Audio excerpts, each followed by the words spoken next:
Now, vaping in schools has been declared the #1 behavioural issue, and now teachers are seeking help on this. The New South Wales Department of Education has announced a rollout of 40,000 vape detectors for schools. I think that was 4 months ago, but there's so much red tape.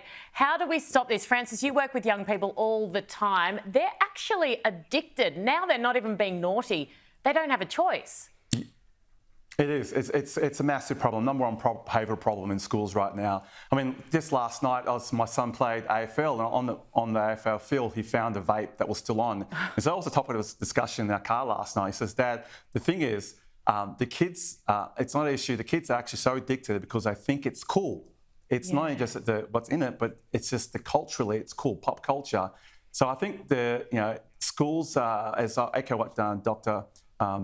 Michael Bonning was saying, that the government does need to act urgently, because teachers and principals have been made to be like the playground cop trying to manage this, and there's no real official way to deal with this really massive problem. Yeah, and back in the day, with cigarettes you could smell it, there was smoke. These things, that's right, are so subtle that the kids are getting away with it. How do we stop it? So subtle, so concealable. And look, I think that the big thing is got to still be education. I know we're talking about being able to catch them, but it's not really about catching them. It's about re-educating them. I think we need to get those people who have been addicted to vaping and the consequence that it's had on their lives, how it's made them feel physically and mentally.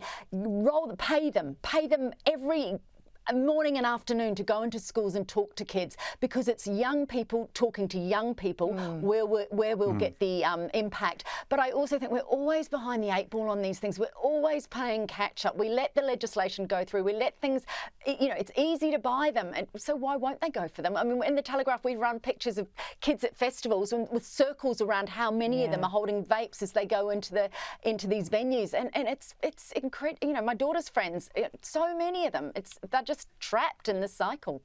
It's a great point you make about people going into schools. I always remember Anna Wood, I think that was her last name, the young girl who took an ecstasy pill and died. It would have been when I was in maybe year 7 or 8. And her dad, I think, came into our school in Canberra and spoke. And I remember sitting there as a 13-year-old. I've never tried an ecstasy pill. It terrified me to that point that I never have, even, other kids at school and the whole thing. And it's so powerful when people do go in and share stories. So I think that's a really great point.